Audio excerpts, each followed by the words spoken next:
Okay. Let's see here.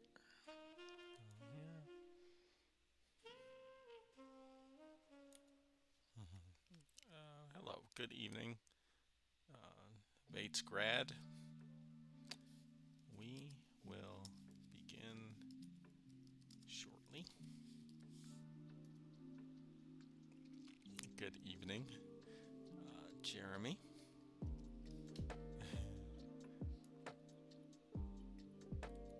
I love that. Can I? You're not gonna let me do that, huh?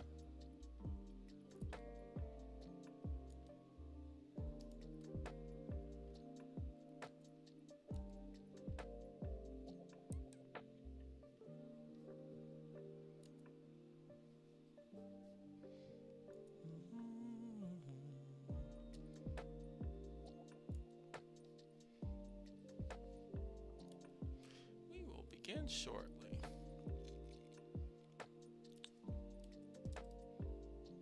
Get rid of this.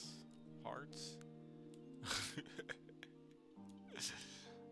I can't move this?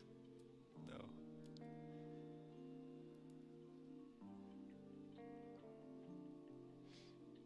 I should definitely complain about that.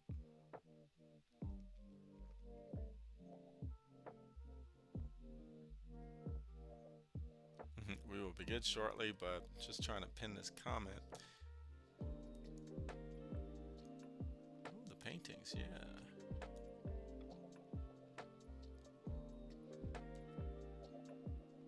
Hmm. Oh, I'm not allowed to do that.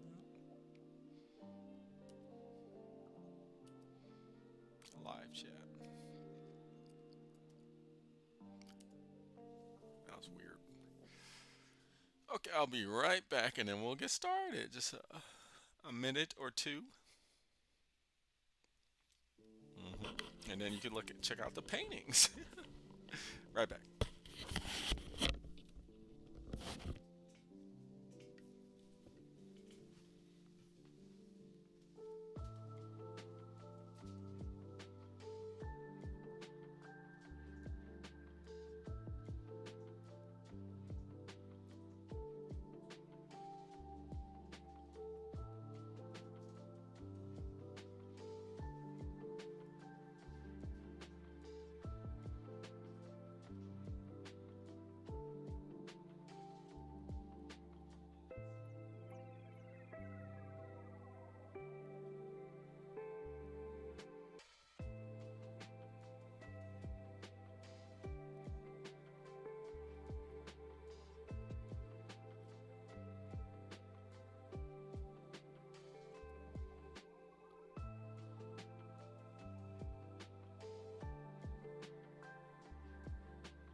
Okay, let's see here. All right, we will start now. Welcome to the Black Ponder. Uh, I'm the host Neil Trotter, and yeah, I had to. I live in the Tennessee, American South, city of Memphis, actually, and it's cold. It's getting cold here. It's getting like below freezing. So we got to we got to drip our faucets and like open our cabinets to prevent um, our pipes from freezing. And I'm from California originally, so I'm not used to doing all that stuff. That's all. I've lived here for a while, but still, that all that stuff is freezing because it doesn't get below freezing where I'm from. So it's all new to me. That's why I got this coat on. It's like I can't handle this cold. It's crazy, but it's not that crazy, and it's not even that bad compared to like the Midwest, like Idaho and Wyoming and all those states. They really suffer. But I'm a California boy, so I don't know. Anyway, yeah, we'll get started. So yeah, this is a philosophy channel, and we are doing we talk about philosophy here on in here in this channel, and usually we do philosophy on text. In case you're new, watching for the first time, maybe you'll be watching later on. Yeah, we usually do um, videos on philosophical texts, but I guess it's been about a year now, so I guess it's not new anymore, the whole live streaming. Because I'm trying to up my philosophy game with live streaming, become a better philosophy. And so this topic, so it's more like free form. We focus on topics rather than text, and we're going to talk about lesser than two evil choices, or lesser than evil choices. Let's say you only got bad decisions, right? And it's a very interesting situation scenario that happens. It happens eventually, and that's life. And you will run into situations where you only have bad decisions to make, or like there's no really good option. There's only like the best of a bad option. So, what's that about? And I'll open up my description and read that out loud. And then we have, oh, hello, Nadia. And welcome. Welcome. Let me see here. Let me read you what I wrote in my description. That'll be a good starting point. Just go to my own channel. My channel. Live. Click on that. Man, this internet is moving kind of slow, but here in the Mid-South, our infrastructure is not that good, and it's not. Some southern states are I mean, some southern cities are good. Like I would imagine, like Atlanta, Georgia, probably got some great infrastructure. But here in old Memphis, Tennessee, we got some half-ass infrastructure. Okay, let me read you what I wrote here.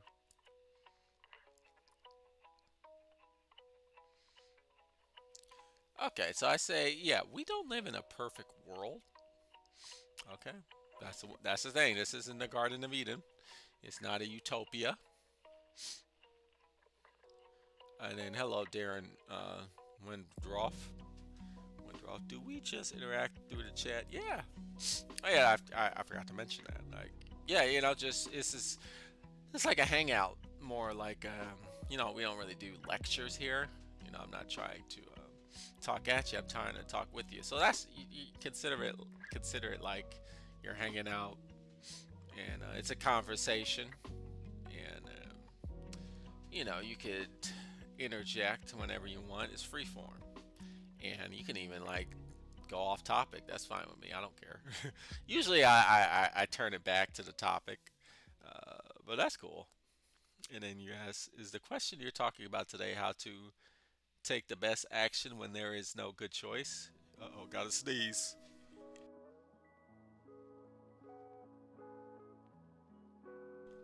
Good thing I got my mute button.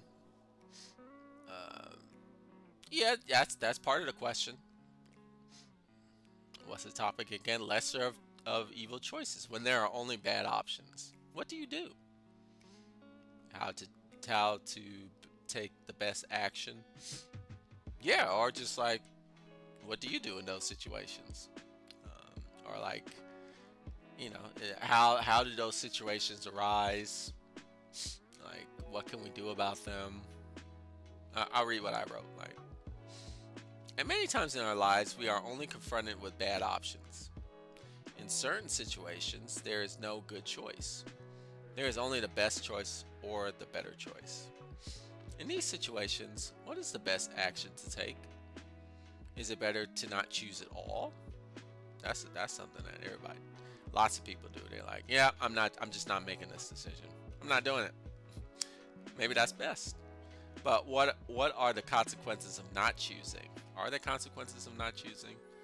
Let's say you just got all bad options. You're like, I'm just not dealing with this. I'm out. Is that in and of itself a choice, or is that maybe that is the best option? That's what we gotta talk about today. Does choosing the best bad option only perpetuate the bad? So that's the other thing. Some people say like, I'm gonna choose the lesser of the two evils, and oftentimes you get the clap back where it's like, oh, you're just perpetuating a system where there's only bad options. So choosing the lesser of the two evils is actually counterproductive, or it's actually destructive. You need to disengage or something else. So that's another thing we can talk about. And then what he's saying, I will post. Okay, you bring up a good point right there. How do these situations arise? Is there something to be aware of right there? What unconscious choices did we make that led us to being faced with no good choices? This is probably the most important question. Meaning, how did we end up in a situation where we have nothing but bad options to choose from? Well, the reason why I brought it up is because in 2024, our new year, this is a presidential election year. hmm It's a presidential election year here in the United States of America. And it will be the case that we are only going to have bad options. Right. Just like the last year. I mean, the last presidential election. Just like most elections here in the United States, right? It's like, to be completely honest with you, you're really just choosing between, you know, lousy options, to be quite frank. It's just you are picking, you know, the better, the less lousier of the person. Now, a lot of people will say like, I'm just not choosing, and that's what a lot of people do here in the United States, right? They're like, yeah, these are just two bad people. Like, I'm just not gonna vote, right? And so, you know, that's gonna happen this year, right? And it's a pretty serious election, right? Because the president of the United States has a lot of power, a lot of power. We'll be able to influence many lives, not just in this country, but especially in this country, but in many countries, right? So it's important. Right? The question is, do we have any control as, the common voter? It's particularly when you're just talking about, well, these are only bad options. That's what I'm trying to get at. So I don't want it to be, this question be too abstract and be like, well, in subconscious mind, most of our actions are chosen subconscious. Well, we could go there though. We could definitely go there. I'm more just like, let's ground this in reality. Right? Let's ground this in reality. Let's talk about situations where we really only have bad options. So what do we do in those situations that are very important? And then, good, we have more than two options. Collectively, we seemingly have two options, but individually, we have many options. But if we leave our happiness and choices up to the collective, we're bound to be disappointed because the collective doesn't serve the individual. Oh, okay, you're one of those. Um, and what else? What the people? It's pretty much a ratchet. Yeah, it's a racket system. I mean, that's true. you know, politics here in the United States is a racket. I mean, that's you ain't lying. It serves the power structures that support the collective structure. But if you were to look at the two options we have, our individual choices won't choose the president anyway. Your unconscious choices make your reality. Okay. Um, it's a lot to consider. So I mean, at first I would disagree with Darren when Darren says the collective doesn't serve the individual. I disagree with that. I think the collective does serve the individual because the individual also serves the collective. It's a dialectic. Now I'm throwing out Hegelian terms. Right. It's a dialectic, or it's a back and forth. I think there is no individual without a collective, and then there is no collective without an individual.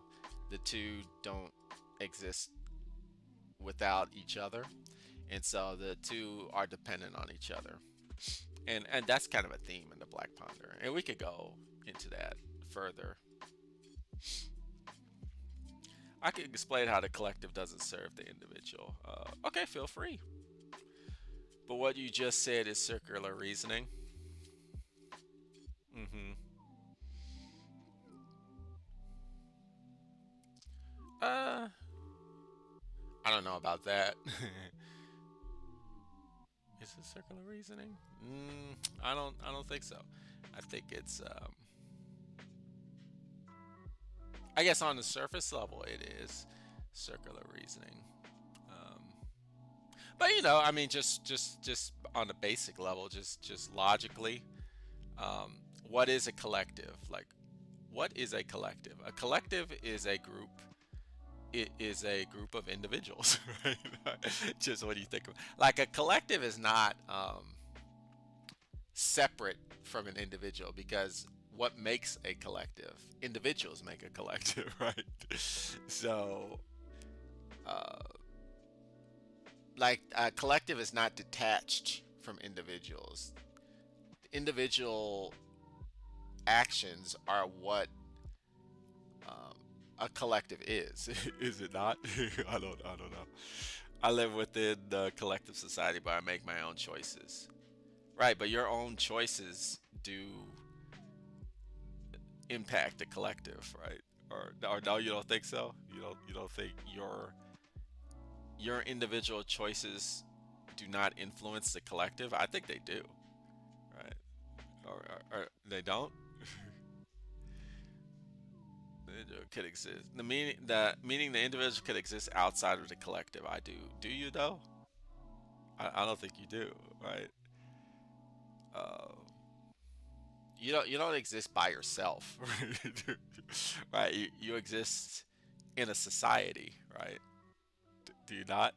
Or, and for example, you're looking at me on the internet, and the internet is not the only reason the internet exists is because of collective actions, right? The internet is not just a thing that exists because a single individual uh, implements the internet. Right? The internet is this interconnected. I mean, first of all, you could just talk about the infrastructure, right? The Ethernet cable and the technology and all that, which is maintained and built and engineered by many people. And then you could talk about what are you even doing on the internet? You're talking to individuals, right? Other like YouTube is a collective, right? And this whole thing that we're doing right now, it's a collective. You talking to me, uh, like you know, you make your own choices, yeah, but You do make your own choices, but the choices that you're making are, the, for example, you're choosing to talk to me. Part of the reason why you're choosing to talk to me because I'm here with you, right? So it's like I in a way am influencing your choice. Not like I'm not controlling you, right? I'm not like forcing you, but I am influencing your choice. You don't have to talk to me, right? But then you would do something else, and what you're the something else that you were doing, I would probably think that that something else that you're doing probably has something to do with someone else, right? Or some other part of society, right? Like maybe you're gonna watch TV. Well, the TV, the Hulu, the Netflix, or whatever it's gonna be. I'm gonna go hang out at a bar. Well, if you're hanging out at a bar or a club, I mean that's a whole societal thing. Right? So I don't know. I don't think an individual can exist outside of a collective. I don't know. But I will talk a little bit about like get I like to give some anecdotes about to spark discussion or kind of frame what we're talking about. It's kind of like David Hume's concept of compatibilism. I just gave out a work of David Hume from our 10-year anniversary, the YouTube 10-year anniversary. I think it's called, what was it like? I think it was like Dialogue Concerning Natural Religion or something like that. Gave that out to a lucky viewer, so that was fun. And I just got another work by David Hume from a used bookstore. It's called his political writings. That's what his writings on politics, which is funny. So that would be cool to read. All right. But yeah, so I think that was back in the United States in 2016. That's when President Trump first, he was running for president for the first. Well, he actually wasn't running for the first time, right? He ran before, but this was the time there he actually won, right? And I remember, like, um, his opponent was Hillary Clinton, right? Hillary Clinton, which a lot of people are like, that's lousy. Now, before Hillary Clinton, right? Before she was the primary Democratic candidate, there was Bernie Sanders, right? Bernie Sanders still pretty prominent in politics, but and this is back when I was in California. So California, very left leaning. Yeah, this is the correct side on the video. I think this is the correct side. And so everybody was for Bernie. They're like, yeah, burn it. That was a catchphrase. I feel the burn. But eventually, what happened is, Hillary Clinton got the nomination to be primary and Democratic candidate to verse off against the primary Republican candidate. And so a lot of people I knew were like, well, fuck it, I'm not going to vote, because they were hardcore Bernie people. They're like, no, Bernie's gone. And so they're like, I'm just not voting. Again, and a lot of people equated Hillary to Trump. They're like, they're just two same people. Just two same people, right? It's interesting to think like what the United States would be like if Hillary Clinton won that election.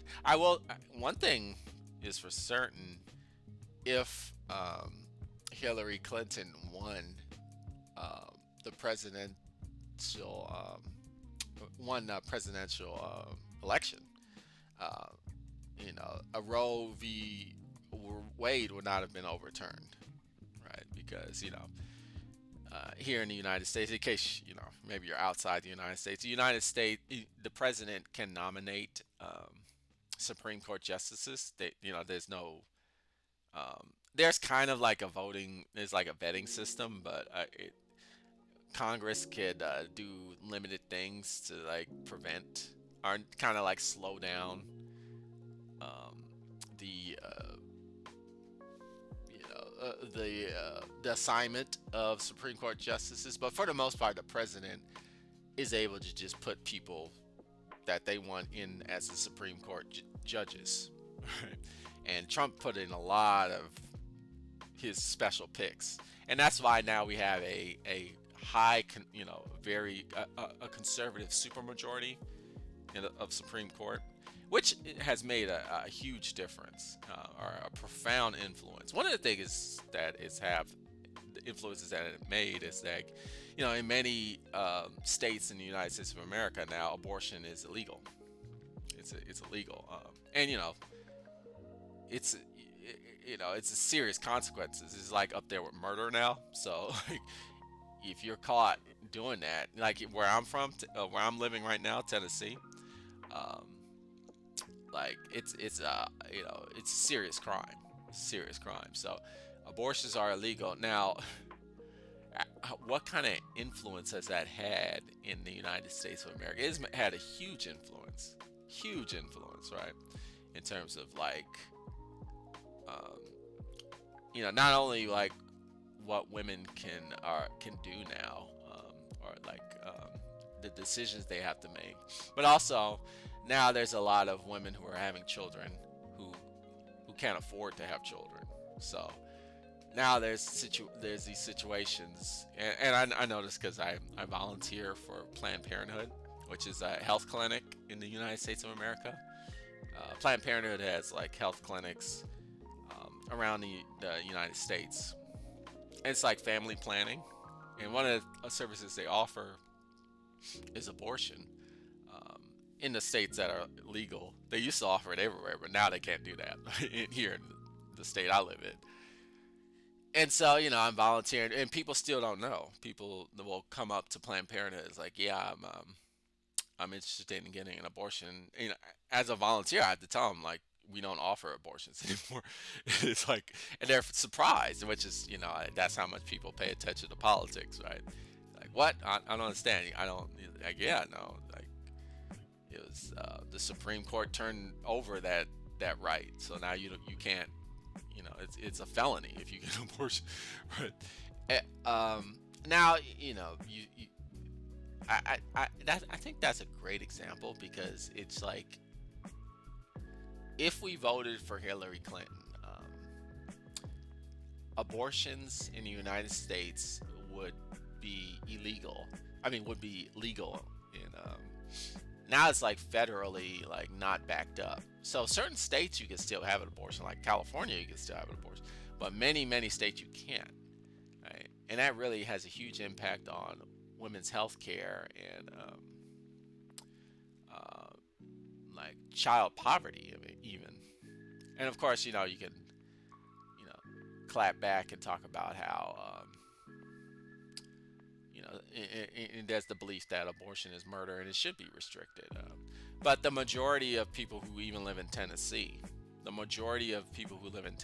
believe that abortion should be legal in some capacity. Most people who live here think, oh, we should allow abortion. You know, it should be like accessible, right? But it's not, right? So we look at that, and for me, it was like, okay, we gotta choose between. So we had that choice between Hillary Clinton and Trump and Donald Trump, and some people were like, I'm not gonna make this decision, but it's like, yeah, but you really have to think about this, right?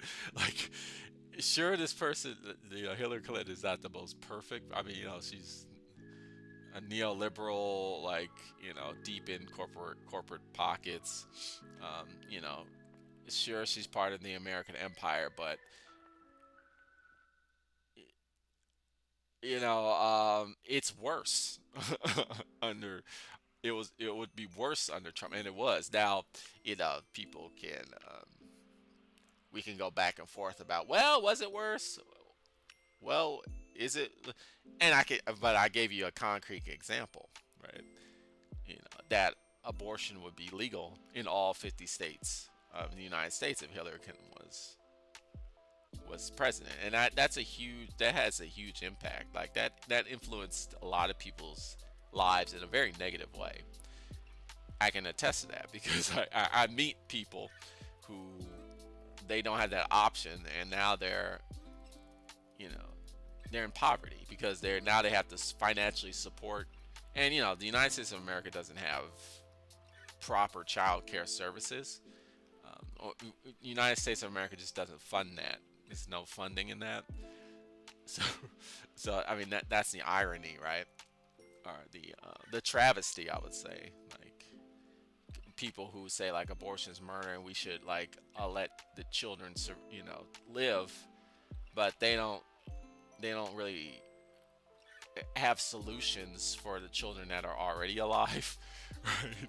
They have no like, and they even say like, well, we shouldn't give them hand-me-downs and all this and that, but it's like literally like people are, mothers are having children that they can't afford to raise, so the children and the mother are like starving, right? Or they're homeless and things like that. And I see this. Only in America, baby. I'm sure it's in other countries. You don't hear about that, do you? That much. But in America, that's a huge problem, right? It's a huge problem. The media doesn't want to talk about that, but it is. So, yeah, okay, let me see some of these comments. If there's anybody put anything. And Bates Grad said, there's a movie coming out about a modern American Civil War, and California and Texas are apparently allies. And that's definitely a fictional movie. Yeah, it's funny because a lot of people joke about that, but it could actually happen. Although, comedy is like our escapism, right? Because people are like, it's very, it's not unreasonable to think that Donald Trump could win the presidential election this year. Like he's got a huge base of people, right? So if that were to happen, would we have a civil war? People joke about that. They're like, "Oh, here we go. This is the beginning of the Civil War, Civil War II, the second Civil War." It's like, it's funny, but it's not funny, right? And we know, like, some of these hardcore Trump people, they ready to throw down, as we saw in the insurrection on January 6th. They're ready to throw down. Now, is it enough of them to to make a significant difference? I mean, there's a lot of these motherfuckers out here. I don't know, But this is what we're talking about here. This is what we're talking about here. When we talk about the lesser of two of evils, like sometimes you really have to think about. I mean, is it responsible to just be like, I'm just not gonna engage in this. I'm gonna like disregarding the collective. Let me see what's going on. Oh man, I can X this out now. Okay, cool. Yeah, I'm sorry, I'm just looking at my levels here, seeing if I'm good. Looks good. Okay. Technical, I need like a moderator or something.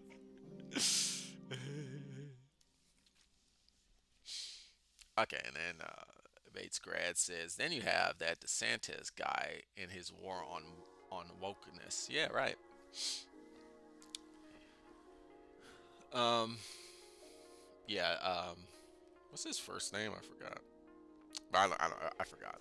But yeah, DeSantis, who's the governor of Florida. The governor of Florida, who's like, I think he's running for president too, but overwhelmingly, like, Trump has more, like, when they do the polling, no, most Republicans would vote for Trump over DeSantis, and DeSantis is like not even close. But yeah, his whole thing with the whole like we have to get rid of woke ideology, right? Which is that's a whole nother topic that we could definitely go into if you want. Um, but DeSantis shares that with Trump, right? So if you feel like you're like, I'm not gonna make this decision, right? Then then you're siding up for, and you might say like, well, I'm not siding. I was gonna say you're siding up for a world where um, education um, about like race relations and history of racism and history of like queerness and like that world will go away in America because these people, DeSantis, Trump, I mean they're dedicated to just eliminate that. So by choosing not to vote, you're choosing this to say like, oh, okay, I want, you're not, it's not that you want that, but that's what you're gonna get. Just like we got uh, a country where abortion is illegal in like many states, right? You didn't like say you wanted that, but that's what you got because not enough people voted, right? So I mean, I'd be like, I would say you should vote just for that alone. Be like, well, I do want to have an education system where we talk about race. Right? I mean, at least I want that. So, those are the reasons why you should make these lesser than evil choices. When there's only bad options. Because currently, right now, what we have here is Biden and Trump again. That's what it looks like is going to happen. Biden is like not, he's a pretty lousy president. I mean, most presidents are pretty lousy. Let's be honest. Biden's the mediocre centrist, but he's made some pretty, um, messed up calls. He's done a few good things. He has done a few good things. You gotta give him credit where like he did forgive a lot of student loans when the Republican Party kind of shot that down. He's like, well, I'm just gonna go under the radar and just do it my way, and that was pretty cool. He's done some cool stuff, but he's also done some pretty shitty stuff too, right? So yeah, I mean, it's this thing you have to think about. And then Bates Grad says, voters' apathy is a powerful thing, unfortunately. Yeah, and it's hard to blame people. Yeah, but it's true. It's true. Because, what somebody was saying in the chat, like, it's all a racket. It is. But, yeah, unfortunately, we do have to, get down and dirty with it and understand that we got it's not only do we live in a imperfect world, we also live in a very complex and complicated world, right? Where there are times when you have to choose bad options, but just because you choose bad options doesn't mean that you are completely uh, pledging allegiance to those bad options. You're just like, look, I'm just making a tactical decision. This is like a game of chess or something.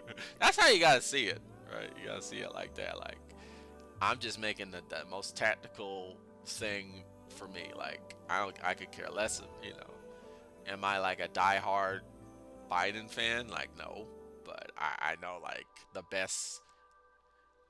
I'm not voting for the alternative because then I'm really fucked, right? At least I'm fucked a little bit, and that's how you gotta see it. It's unfortunate, but yeah. So I think to get into further, just more generally speaking, with bad options, I think it. Unfortunately, we kind of we have this expectation. A lot of people have this expectation that they want the perfect solution. They want the perfect solution. They want the perfect, or they want the option that's very good, right? They want the flawless option. But, when you really think about it, is there even such a thing in this world? Right? You know, is anybody, um, any person, when you're choosing between people, is there any person that's flawless? It's interesting now we got the whole like cancel culture thing, which, I'm definitely, some people will start saying like, oh, cancel culture has run amok.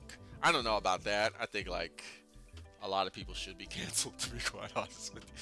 But on the flip side, it's like, well, you gotta stop treating people like they're gods, right? Like everybody has flaws, right? Uh, and you could like something about someone and like not like another thing about that same person. Like that's possible. You do have to draw a line though, right? Like if this person's doing something terrible, then of course like you want to super bad is like, yeah, okay, like there's a certain line you have to draw. And that's going to be different for every individual. But like you're saying, Bates grad says they want the Messiah, right? Right, they want the Messiah, but the Messiah is just they're not here. Right? These people aren't messiahs. Oh, hello, Cyborg 2.0. Can't stay long, but hello. No problem. No problem. I don't know why. For some reason, the book Lolita came to my mind because that kind of demonstrates what I'm talking about. Lolita, right? What's classic Russian tale, Russian novel. But what is Lolita about? Lolita is about a pedophile. A pedophile, right? That's what Lolita is about. Um, and so there's a lot of people who are like, yeah, I'm not reading that book because I don't read books about pedophiles, or I don't. Um, but you do have to. Well, you don't have to do anything. So it's gonna be different for everybody, right? Um, some people are like, look, I'm not gonna read a book about pedophiles. Okay, fine. I respect that, right? But but there's other people that are like, well, the prose is very beautiful. The prose is very beautiful, um, and it's true. The prose is very beautiful, right? Now, the prose can be beautiful at the same time as, uh, you know, the prose is about a very disturbing situation, but the prose is also very beautiful. Those two things could exist at the same time. That's true. A lot of people don't accept that. They're like, look, if it's about a pedophile, the prose is horrible, no matter what. It's like, no.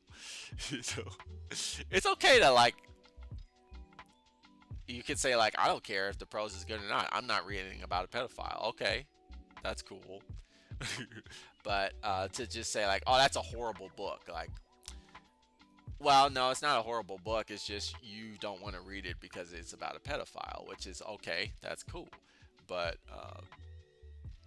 that doesn't mean it's a horrible book.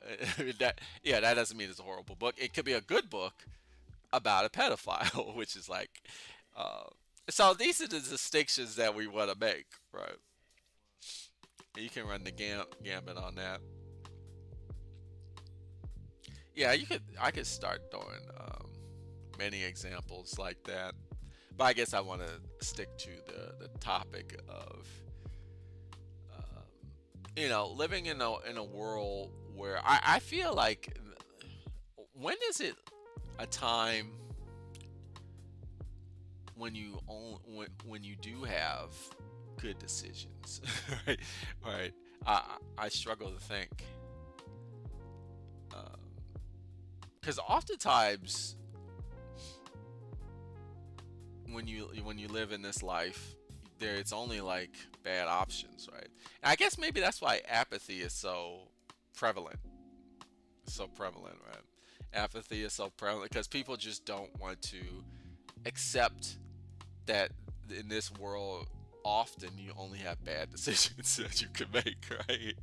They just don't want to take it. They don't want to accept that. But I guess I'm here to say, like, well, that's the world that you live in.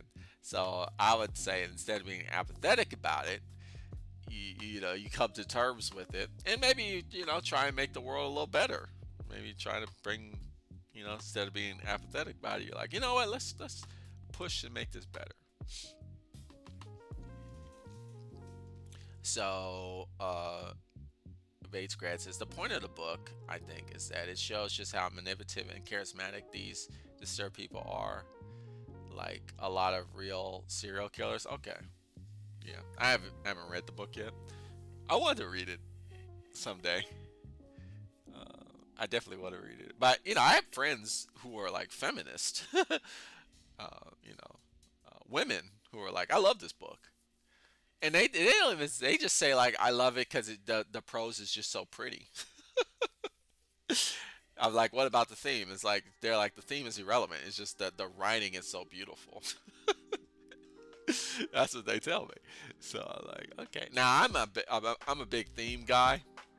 I think that's the most important part of a story for me. It's the theme, the themes. More important than the plot itself. Even more important than the character development is the themes. So maybe I won't enjoy the book as much, like, because beautiful writing. Like, I read a lot of dry ass material, so beautiful writing isn't like the thing that catches me for books. It's more the theme. So I might not like it as much as they do. Yeah, but so I let me go back to that's why people are apathetic. But then instead of being apathetic, you want to say, okay, I only have bad options. Let's try and make a world where we can have good options, but also participate. So then how do you do that? Like, when you're like, well, I can only vote or choose between these bad options, how is that making the world better? Right? Just make it. Well, one thing you could do is hold the person accountable. Like, if we're talking about, elections, for instance, because often what happens in here, in speaking for the United States, people will vote, and then after they vote, they kind of like peace out. They go deuces. It's like, all right, I'm done. I did my my due diligence. And it's like, no, now it's time for you to hold the person accountable. And it's like, I do hold the person accountable. Like, no, you don't. You just like, you vote, and then you just go about your daily business. It's like, you gotta push. You gotta be like, well, you said this, or like, now you gotta start like being involved, like protesting and like doing the rally type of thing, or doing the petitions, or like doing civil engagement. Like, you have to do civil engagement. It kind of push the politician. If we're just talking about like political decisions, you gotta push the politician and say like, look, I voted for you, so I'm your constituent, so you need to like listen to me. I'm your boss, right? But and so in that way we can start generating like accountability and like better choices, right? Um, because yeah, the apathy is real. And the problem with apathy is that there's no participation and no engagement when you're apathetic, right? So the people who are in control, they could just run amok and just do, basically they got free reign, because because people on the bottom of the socioeconomic class, they don't care. They're like, oh, it doesn't, do whatever you want. It doesn't matter anyway. And the people on top is like, cool, it don't matter. Then I will do what I want, right? And step aside. Like, oh, I see you already did, because you're in this like depression. So that's great. Like, move aside. Let me do all the horrible shit that I want to do for greed, right? Instead, we gotta like step up, right? That's what I would say. Right? What if you're only confronted with bad options? Well, I guess what I don't want to um, like insinuate is like, you know, all your life, you're only in situations where you are presented with bad options all the time. It's like, uh, that doesn't have to be the case, but for it not to be the case, you have to participate and you have to be involved, and you can't just wait for a perfect option to appear out of nowhere, or like, oh, it's, a perfect option. I'm just gonna wait here until like a good option happens. Like, then you're always then it will be then you will live in a world where there are only bad options. You gotta make the society and the environment conducive to good options, right? And so how do you do that? It's that I push back again with the whole like collective individual. Like, well, there is no uh, collective without the individual, or what was said. What was said was. Um, the collective relies on the individual, but the individual does not rely on the collective, which is, I think, false. Right? You have to acknowledge the influence of the collective, right? And you have to be part of the collective. But that doesn't, just because you're a part of the collective doesn't mean you adopt like the collective's way of being. You are, see, that's just what the dialectical conversation happens, which is not circular thinking, right? It's not circular logic. Um, it's just the reality. It's like individuals make the collective, right? Uh, so individuals have their different points of views and their different perspectives, and those points of views and perspectives mesh into a collective, but that they don't homogenize. It doesn't become a monolith, right? It's these all these different perspectives, you know, integrating and interplaying together, right? And so the collective is this very diverse, myriad phenomena, right? Which is, and so as you the individual can start introducing um, like actions that allow better options to occur, right? And then that gets introduced into the collective. The collective will adopt those options, but you got to push those options forward. You got to like participate. And that's that what's that? That's innovation. All right, that's imagination. That's creativity. Right? Innovation is an individual or individuals create something new, and then the collective is like, wow, that's cool, that's very interesting, or that's something we want, and then it gets integrated into the collective, right?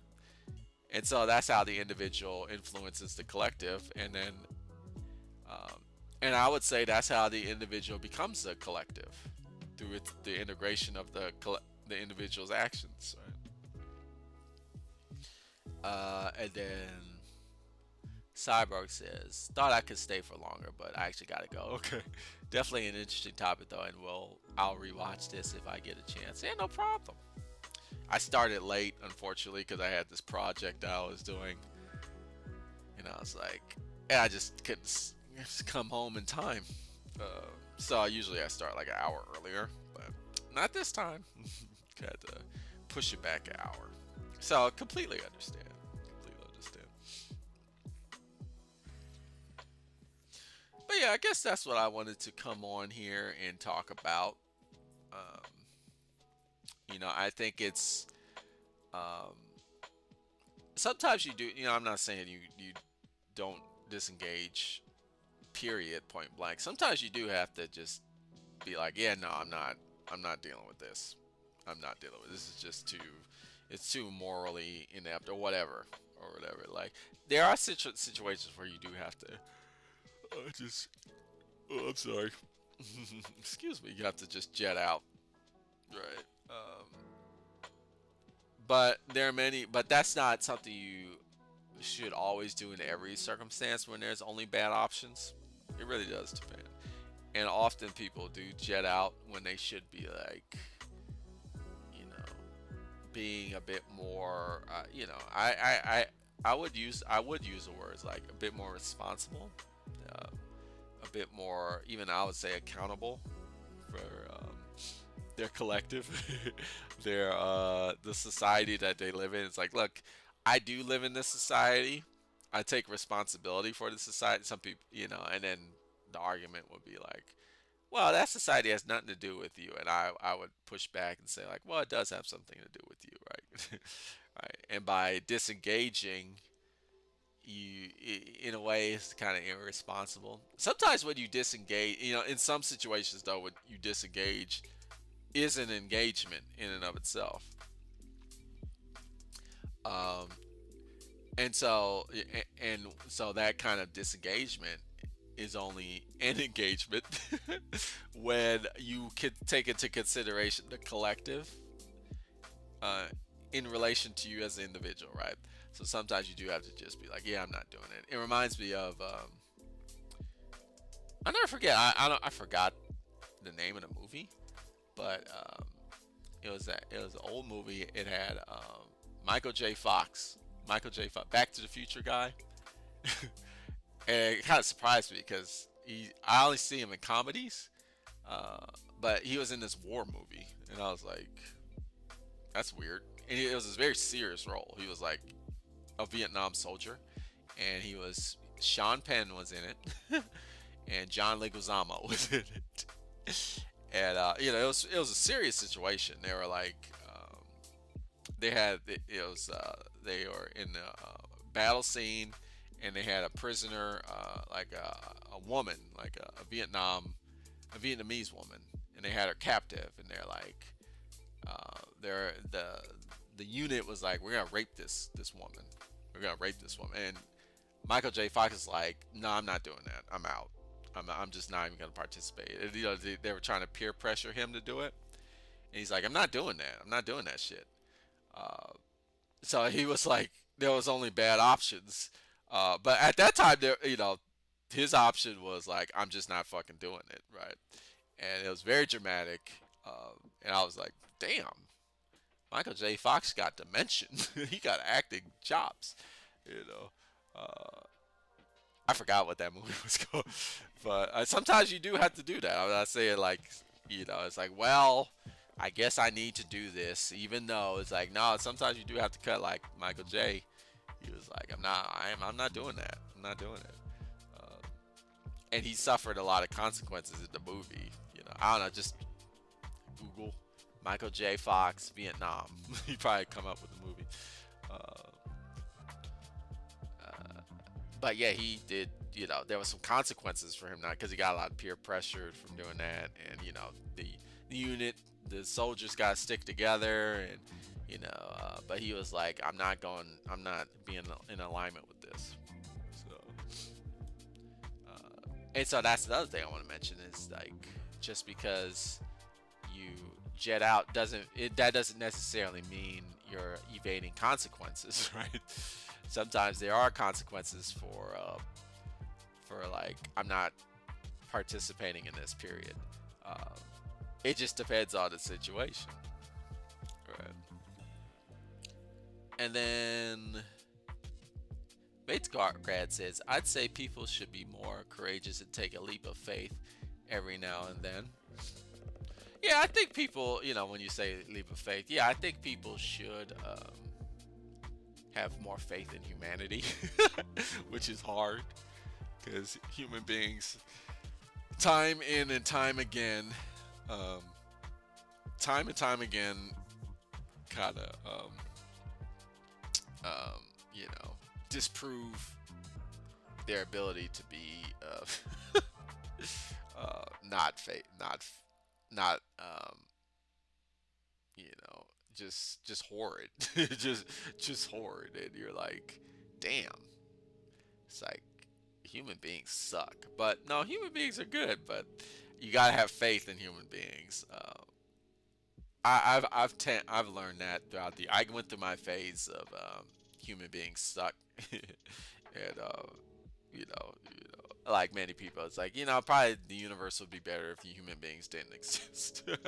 I think we all do that, not in like a nihilistic or like even like suicidal way. I didn't think like that, but I was like, yeah, as a species, we're pretty shitty, which we are.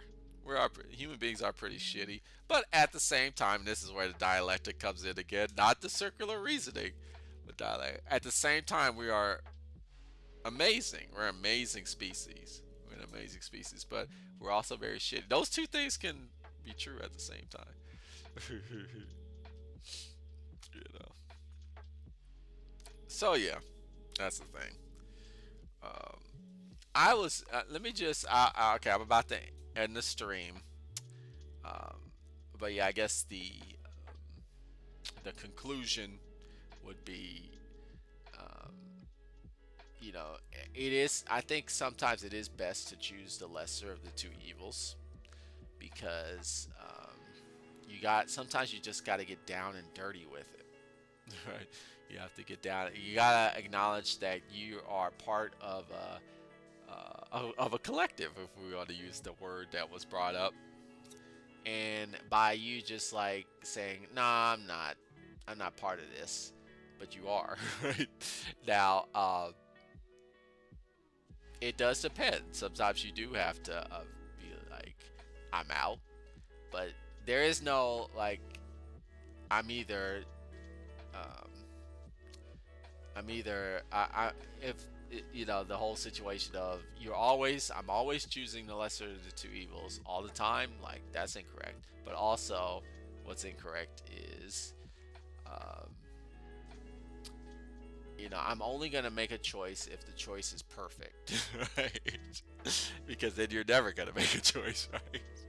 Or you're gonna make choices that are trivial all the time. Right? We all had our Dostoevsky Underground Man phase. I know, right?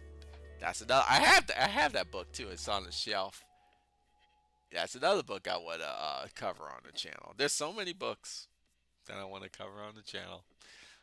We'll get there eventually. We'll get there eventually. But let me show you this one book to end it. Let me show you this one book, and then we'll end.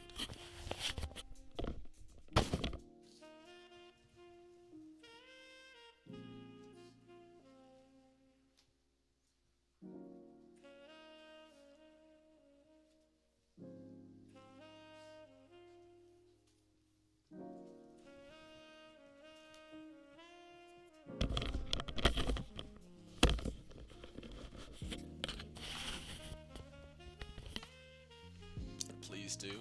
Blew my mind when I was. Yeah, everybody says like, dude, you got to read the Tales of the Underground. Like, um, first of all, it's hella short, which is rare. Like Dostoevsky usually doesn't write, so why aren't you doing it? I don't know, man. I might bump that up. Yeah, I should bump that up. My queue. I didn't know we had. My wife actually bought this for my daughter. I was like, we have this on the show. Pale Blue Dot by Carl Sagan. The famous science communicator. you know, Carl Sagan, Cosmos guy. Who I guess now that the new version is Neil deGrasse Tyson.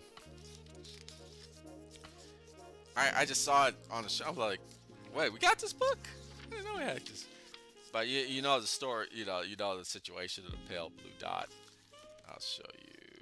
Where's the picture of it? What's the best picture?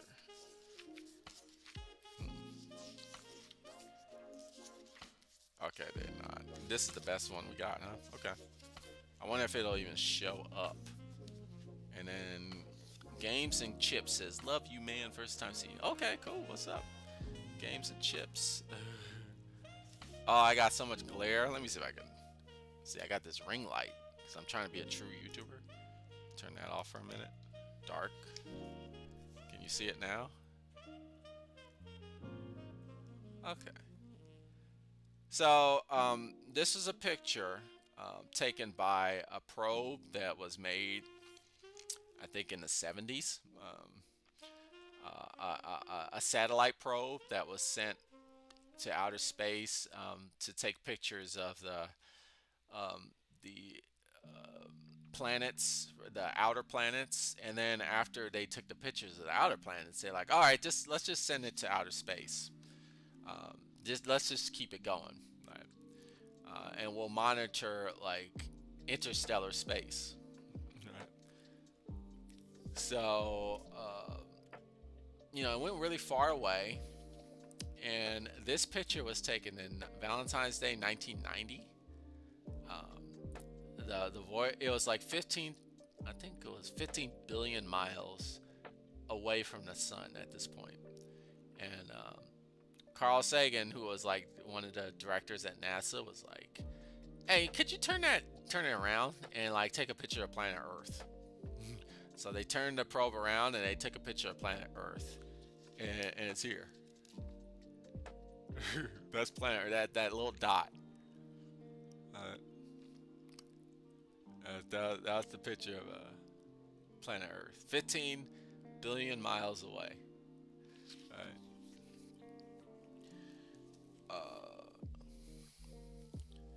I mean, I saw that as a kid. They had some documentary about that. And I was like, wow, so cool. Right. It's so cool. And he was talking about how, I'll show it again. I'll talk about how he was just saying how, like, look at this dot. Like, this is us. That's us. That's us. Everybody that you ever know, every single person you've ever known is right there. Is right there. It's less than a pixel length. Everybody you've ever known in your entire life is in there. And then he's like, think about all the wars and all like the bloodshed and like all the violence that people have done, presidents and emperors and generals. They all did that just to be in charge of like a fraction of this tiny little dot. And then he starts talking about like, we have this illusion that we're like special. We think we're special. Like, we think about our individual self. The individual. Sorry, I'm not trying to rag on the guy that said the individual is more important than collect. But I would say like, look at this picture. I beg to differ. Like, we think like, oh, I'm so special, I'm an individual. And like, is there any picture that like disproves that more than this? Right? Like, okay, you're an individual like on this little speck. It's like a fraction of a pixel, right? Like, and of course, like the universe is so much bigger. So as the probe goes further, the dot's gonna get smaller and smaller until like you can't see it anymore. Right? It's just something to think about. I'm floored, but then like after he says all that, Carl Sagan, he says like that. This just to me, this underscores why it's so important for us to be so kind and compassionate to each other, because we're just a little, I was gonna say we're little dots, but we're not little dots. We our entire planet is a little dot. Like, we're nothing. Right? We're like absolutely nothing. So why not be compassionate to each other? Like, if we're not compassionate to each other, like, who will be? Like, the universe is so big. It's like nobody's gonna care about us except us, right? Right? We are all that we got. We're all that we got in this big ass universe. Look, it's just that's us. Look at how big, and this is just like this is nothing. Right? We're all we got in this universe, so we should be kind to each other, And we're not the individual. When you really look at it, when you look at the reality of everything, the individual is meaningless, right? In this picture, and I don't know. I could go on and on. I love this picture. It's like one of the greatest photographs ever taken, in my opinion. Like, I mean, you look at this picture and it's like the individual is meaningless. Like the individual is absolutely meaningless, right? It's really the collective, right? Anyway, I'll leave you at that. I'll leave you at that. I know that now I got off topic, which is fine. But thanks for tuning in, all everybody. It was a blast. And yeah, I'll see you next week with another topic. You've been watching The Black Ponder. Tune in next time for more philosophical thought.